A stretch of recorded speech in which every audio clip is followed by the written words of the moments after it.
All right, Reds. I think it's time we had that conversation.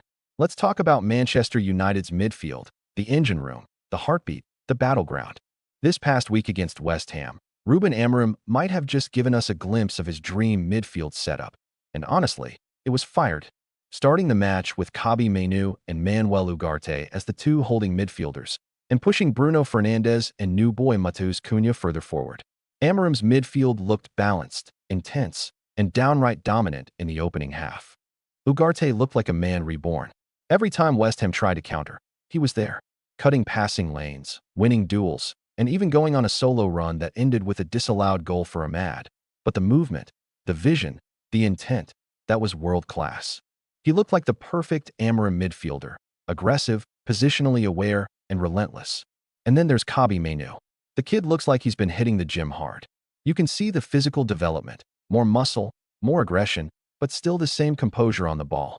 Amorim's influence is clear. He wants players who are not only technical, but athletically elite. And Mainoo's rise has been nothing short of sensational. Now add Bruno and Cunha ahead of them. Two players who aren't afraid to get dirty. Their willingness to track back, press, and fill gaps made it nearly impossible for West Ham to build through the middle. In that spell, our midfield looked cohesive, intelligent, and hardworking, something we've lacked for far too long.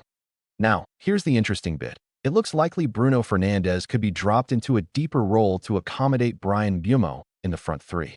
That changes things.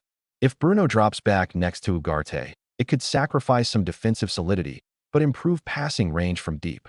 The big question becomes, can Ugarte cover enough ground to let Bruno create without getting caught out?